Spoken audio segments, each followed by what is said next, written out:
Hi, I'm Catherine Diorio, and welcome to Check Please, the show where regular people from all over Chicago recommend and review their favorite restaurants. So this is how the show works.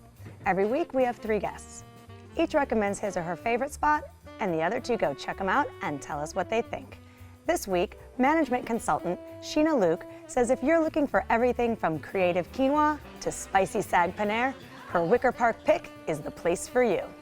But customer service rep Terry Byrne says that if you're looking for the most scrumptious steaks in Chicagoland that are worth every penny, follow him to his selection. Up first, nonprofit associate Carr Harkrader says that Chef Paul Farabach's Southern heirloom cooking at his recommendation is without peer. He says for a fabulous meal with all the fixins, join him in Andersonville at Big Jones.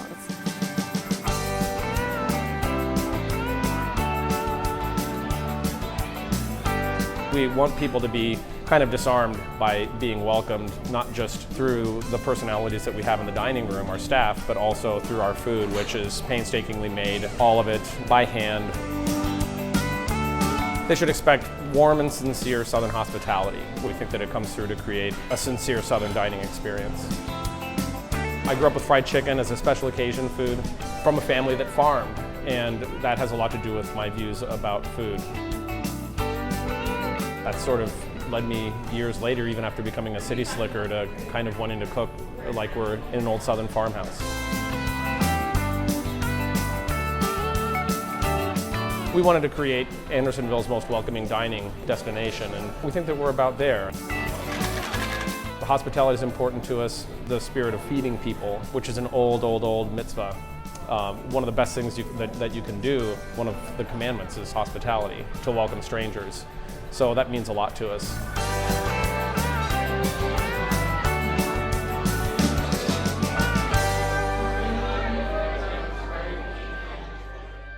Carr, you say there's nothing small about Big Jones.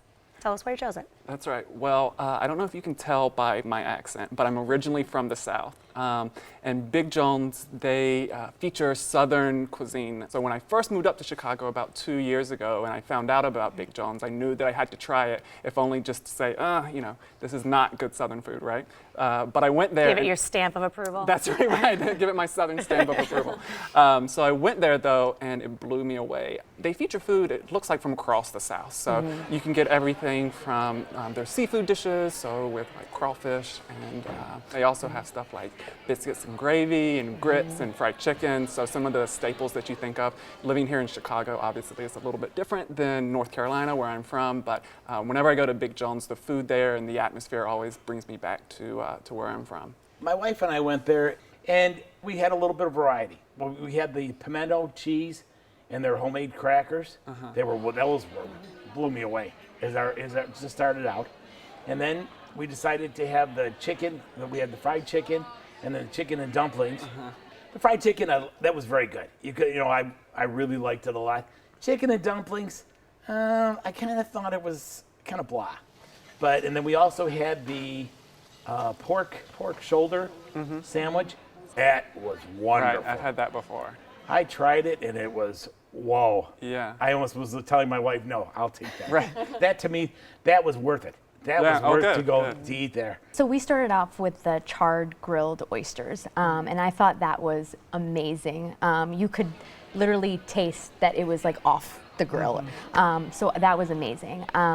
We tried the fried green tomatoes. We had the biscuits, which the jelly on the biscuits was just, everything was kind of out of this world. So we were very impressed by the appetizers. So we had to wait a little bit before we got some of the entrees. But as soon as we got the entrees, it was like, whatever, I don't care. Who cares? Gotta wait, it doesn't matter. Catfish, we tried the pork shoulder. We had the fried chicken. I really liked the fried chicken. I thought it was really, really good too. So I really liked it. So Chef Paul Farabach, he will go through extensive research to find out about all different types of cultivars and farms and where to get his grains. So just for his hominy alone, he finds 4 different styles of corns. There's red corn, a blue corn, a green corn, a Thomas More field corn. So he's very dedicated to preserving these arts? Another thing too is that I think people, when they think of Southern food, think of very fatty or buttery food, which it can be, right? So if you order fried chicken, it's going to be fried. But I think you can get dishes that are very vegetable focused, but still very Southern. And so it gives kind of, I think, a different take on Southern food than some people might expect. Like Cara, I'm kind of from the South. I'm from Jacksonville, Florida. So I used to go to Savannah a lot, and I felt like I was sort of in someone's house in Savannah having kind of a home-cooked meal. So I really liked it. When we were coming in, I mean, everybody from the host in front all the way to the cook, when we walked by where the kitchen was, and everybody kept on saying, "Hi, how are you? Hi, how are you?" And I thought, wait a minute, this is so cool, you know. And and it was like what can we do for you? What can we do for you through the whole time? I mean, if it's a Southern place, you need to have good service, right? So they must tell them, be like a Southerner, even if you're not. It's a great place to go with a group of friends or family. It's very, it's casual, but it kind of feels like you're in a casual but upscale kind of restaurant. I've gone there for lunch and for breakfast and for dinner. I think you could even go in there just by yourself and have either a cocktail or a quick snack or something. They have a small bar area too. I would encourage anyone to go in there, and I've seen all different types of people in there. Okay, so you mentioned cocktails. Yes. And they have, a really nice whiskey list there, an extensive whiskey list, and they make all of their tonics and bitters in-house. Can you maybe talk about some of the cocktails there and things you would maybe suggest? They have a lot of great whiskey-based cocktails, particularly. I've had the Sazerac there before. Classic New Orleans Right, cocktail. yeah, that's a very Southern cocktail. So they do a good job, I think, highlighting those type of cocktails, which either originate or are famous from the South as well. So that's another good way of experiencing the South through the different liquor options that they have. I like that way of experiencing it. Tour the South, yeah. I was gonna say one thing that I really liked is, now I'm not from that area, so it was really a big departure for myself and my wife. But the neighborhood itself, I was blown away by. It was all like a neighborhood, and it was we stopped at a place to get a little candy. Stopped and of course they had to look at clothes, because when you're with the wife, But it was really, it was a wonderful experience. Cara, you chose Big Jones. Sum it up for us. I would say it's great upscale Southern food in Chicago. Great. Sheena? I'd say flavorful, fresh Southern food done right. Okay. And Terry? Loved it, and I loved having the whole idea of Andersonville too. You can try the fried chicken and more at Big Jones, 5347 North Clark, 773-275-5725. Open for lunch and dinner every day and brunch on weekends. Reservations are accepted, and the average tab per person without drinks is $30.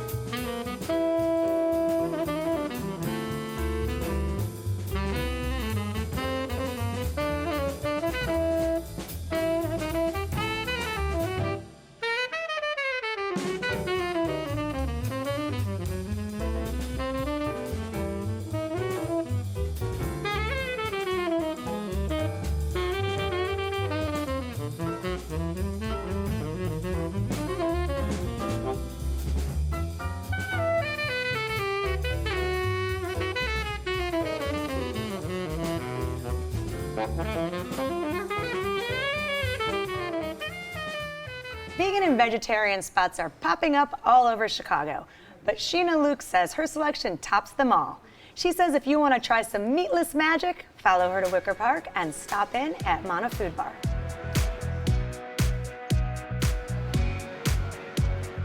They should expect a great warm environment and lots of small plates with a lot of great meatless food. I just wanted to show people that you could really do this.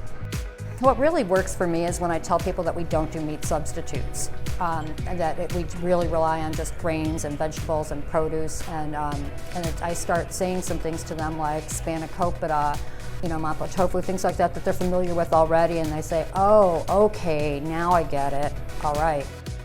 I think that they're a little concerned at first until they start eating the food and realizing that it is great comfort food.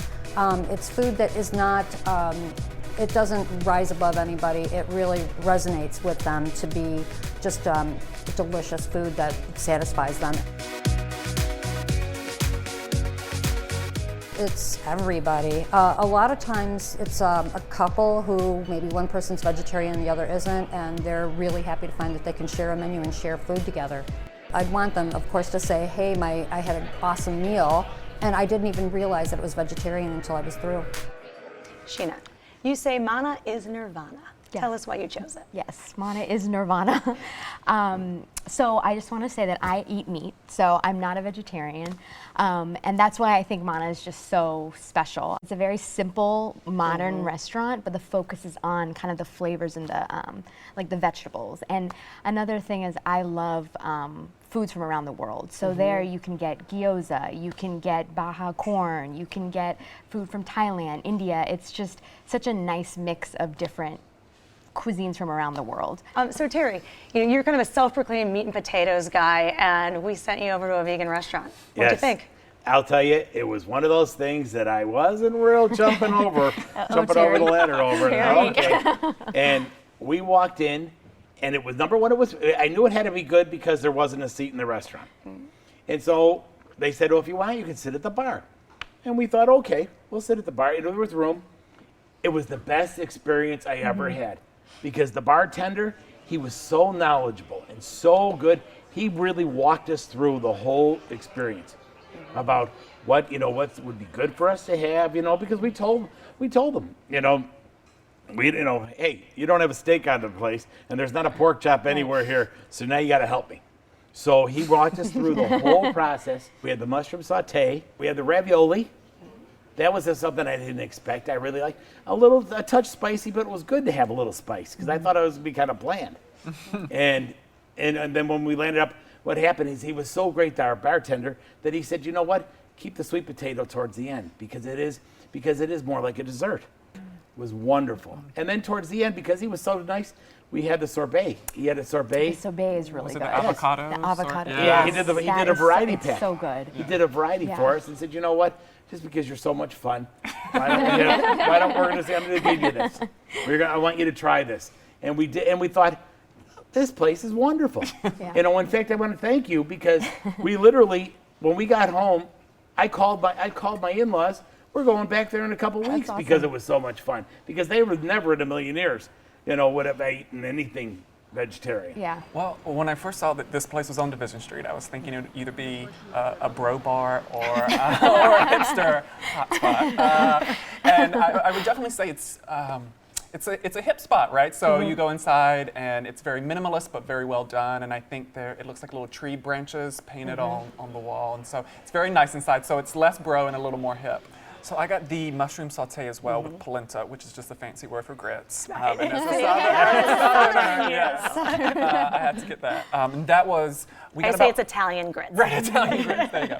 So that was delicious. Like Terry was, I could have ordered 2 or 3 of those. But we also got the peanut noodle. I think it's called peanut noodle something. Because like you were saying, they have dishes. It looks like from kind of across the world, from Asia, Italy, different places. Jill Barron, the chef there, she has kind of this compendium of meatless dishes from around the globe. And that's why you get all of this global influence, because she said, I don't want to make fake meat and fake, meats and put those on the menu. There's all these wonderful vegetarian dishes from around the world. And so she pulls a lot of her inspiration from different cultures. And that's why you see, gyozo next to polenta, next to, noodles and peanut sauce.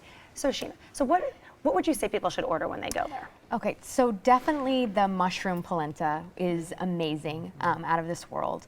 I really like the Baja corn. It's just this simple corn with this chili lime salt. And I've been to Mexico City before. They have that in Mexico, and it tasted amazing. Also, the sliders are really good. They're these brown rice mushroom sliders, and I eat meat. I like a good burger, so I'm always very skeptical when someone says this is a vegetarian burger. But it's just so. It's flavorful. Another thing too, I like really spicy food, and they have their own sort of green chili hot sauce. I don't know if you guys tried it. Yeah, I did. But it is, so I go crazy sometimes. I'll just dump it all over because it's just so good. And Cool off with the vodka. yes, That's your style. And then also just the gyoza, the ravioli, the potato pancakes. I mean, there's just, everything I've had has just been really, really good. And another thing are the drinks, of course. The drinks are just like every time I bring someone there, I've never had a sake cocktail, but they make all of their cocktails with sake. I've never had that before. I've had sake, but never a sake cocktail. And it's just, I want to have sake cocktails all the time now. Right. But it's just so fresh and like, it's just refreshing. That's the word that comes to mind. You know, you actually can add, they do all of these fresh pressed juices there, and you can add sake or vodka to them. So it's nice. It's like detox, retox. I had the watermelon sake with the sake. Yeah. Blew me away. Yes. And my wife, wasn't drinking, so she had the, it kind of reminds you, what's the Mexican drink that looks, it's like milk? Horchata. She Okay. had the almond Yes. horchata. Yeah. Oh, and that one. she loved it. Yeah. Loved it. I got a sake cocktail as well. To be honest, I wasn't expecting that much because I was like, what is this? Like, I didn't know half the words in the cocktail, Right. but I tasted it. It was amazing. Sheena, you chose Mana Food Bar. Sum it up for us. Global flavors from around the world, and if you are a meat eater, don't be afraid because you'll walk out loving Mana. I promise. Great. Car? I would say that it's a hip spot that you can go to and get a variety of different foods. Perfect. And Terry? It was a place that I'll go back to again and again because everything about it was really nice. You can try the vegetarian fare for yourself at Mana Food Bar, 1742 West Division, 773-342-1742. Open for dinner every day and also for lunch on Saturdays. Reservations are not accepted, and the average tab per person without drinks is $25.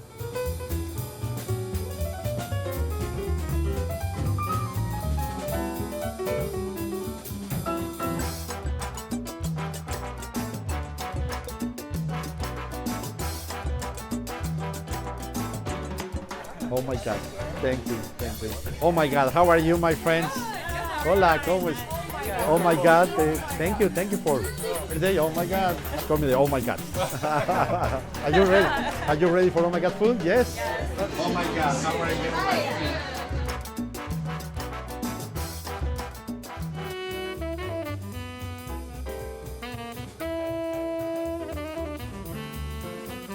Terry Byrne has seen a lot of restaurants come and go, so he's comforted that his recommendation has been around for nearly 50 years. He says for a sensational steak dinner that will keep you coming back for more, make your way to Krapil's. Well, Krapil's has been at this location as Krapil since the mid-1960s. We took over as a family in 1996. I think they expect a friendly and inviting atmosphere where they have a choice to go inside dining. It's more of a Northwoods type setting, or go out to the patio. Some people stay an hour, some people stay 7 hours. Well, we're known for our steaks, but we're also known for very good pizza. The daily specials, can't miss. The seafood, the crab legs, the lobster, always a special hit. We're known for our atmosphere. We're known for socializing, intimate dining. We do have entertainment on the weekends. It's a broad range, some country, some classic rock, dance, Motown. It's always nice to hear that they had a really nice time, they enjoyed the music, or they enjoyed the food entrees. Then they know that we're doing something right. Terry, you say Krapil's has the best steak in town, so tell us why you chose it. It's one of those places that it's neighborhood, but it's not. It's one of the. It's been around forever, and it's one of the places where you go into the restaurant itself, and it's the restaurant. But what they did is they built a whole outdoor, and what it was is the owner came out. He owned a forest, and he took he literally took the trees from the forest and built the whole outdoor. And to me it's such an intimate but fun place. When you go there on a Saturday night, between the music, where you know the words that are coming out of their mouths, and the food is really wonderful. It's a good experience with steaks and lamb chops and pork. It is meat. You know, sorry about yours, but it's meat. I really like steak, so I love steak. So I went there and I first sat outside in the patio, and the patio was pretty cool. They had live music. My husband and I got a drink outside. It was very, laid back, kind of chill atmosphere outside. Then we went inside, and when we went inside, it kind of changed the whole vibe a little bit. It was a little bit more darker. It felt like a lodge feeling. We went there, and you know, we got the sample platter, so it had riblets, steak tips, the mushrooms. The mushrooms were really good. But nothing stood out at that point. And then maybe I'm biased. I just really go to a lot of steakhouses in Chicago. I don't know what it is. But the service, the waitress she forgot a couple of our drinks. She forgot a side. So I think that played into the experience. But then we got the steak, and we asked for it medium, and it was a little bit, when we got it, it was a little bit well done. And that could have been our fault. It was sitting on the hot plate for a while. But I think the thing was, I didn't get that experience where I felt cared for that sometimes you get in those Chicago steakhouses. I had a strip steak when I got there, and I found the steak really good. It had really good seasoning on it, and I ordered mine. All their seasonings are done in-house, so all the rubs are made. Right, and they had some on the side that you could put on there as well, and so I put a little extra of that, and so I love the seasoning. And then you got a loaded baked potato, which was also delicious. I mean, it's hard to go wrong with potatoes and bacon and sour cream, so I love that. You got a salad with it too, which was just your ordinary salad, but you know, that's fine. So yeah, I think you judge a steakhouse by the steaks, and mine was pretty good. So Terry, when you tell people to go there, is there anything on the menu that you say, you gotta try this? To me, I love the seasoned pork chops. They're so moist and so juicy. I love that, and I love their appetizers. They have the steak bits, which is those are really good to have. We did get a relish tray, which I've never had a really relish tray before, and I will say my favorite thing, not because it's vegetables, but it was the relish tray. I mean, the cucumbers, the tomatoes, the green onions are very fresh. So the thing with Krapil's is it does have these kind of two separate almost areas, even though it's connected. Yeah. So you have this outside, then this inside, which was the original house from the original owners, the Krapil's. Maybe Terry, you can tell us a little bit about what vibe we're going to find in both of them. Literally, because you go left, you go right. Yeah. You go left and have a great time. You go right and you have dinner. Yeah, it did feel like that. That's how I felt. It did feel like That's that. how I feel. I mean, and I go when I don't go right. I go left. Yeah. Should have And- went left, Terry. Yes, and that's- make it left. Stayed left. in the road. I should have Yes. stayed left. And because it's so much. See, what I like about it when you're outside. Number one, there's a vibe. There's a vibe there, and it's like when you have the music in the background. Have you ever gotten up on stage? Well, pretty close. I'm sure. Well, but I've danced there. I've been a dancer. So Car, if you're going there, like, who would you bring? Well, I would definitely say we were the youngest people there, me and my friend that went. I would feel comfortable, though, bringing families, my mom and my dad to bring there. I would also note they have designated motorcycle parking, so for people that love riding motorcycles, I would bring them there as well. I would feel comfortable bringing just about anybody. It does skew to an older demographic, but I think that's fine. In the patio, because we keep talking about the patio, the brothers who now run it, they built this outside, and it has these big garage doors that are windows that open up, and then they have all this internal heating so that you can still enjoy the patio. You can still turn left during the winter months. Well, Terry, you chose Krapil's. Sum it up for us. It's a wonderful place to literally just go in, enjoy the environment, enjoy the music, enjoy the people, and have a good meal. Great. And Sheena? I'd say leave the steaks for Chicago steakhouses, but definitely go back and check out the patio and enjoy the live music. It's got great energy. Great. Car? I would say a really great atmosphere and really good food. You can try the New York Strip for yourself at Krapil's, 6600 West 111th Street in Worth, 708-44-82012. Open for dinner every day. Reservations are accepted, and the average tab per person without drinks is $35. So on this week's show, we featured Big Jones in Andersonville, Mana Food Bar in Wicker Park, and Krapil's in Worth. Let's recap what our guests had to say. First, we went up Clark Street and brought you to Big Jones. Carr recommends it for Southern cuisine that reminds him of home. Sheena said everything she ate was out of this world. Terry had excellent service and thought the pork sandwich was wonderful. Next, we dashed to Division Street and popped in at Mana. Sheena recommends it for delicious vegetarian cuisine from around the world. Terry was pleasantly surprised and said it was the best experience he'd ever had. Carr loved the global cuisine and unique cocktails. Lastly, we were sent to the south suburbs to check out Krapil's. Terry recommends it for a fun time with delicious American food. Carr said his steak was done perfect and liked the patio's atmosphere. Sheena thought the food was just okay and didn't enjoy the dining room's atmosphere. We've had a wonderful time this week. I want to thank my guests, Carr Harkrader, Sheena Luke, and Terry Byrne. Join us next week for 3 new guests recommending 3 of their favorite restaurants right here on Check Please. I'm Catherine Diorio, and I'll see you then. Cheers. Cheers. Thanks, guys. For more information about the restaurants featured on Check Please, go to WTTW.com/checkplease.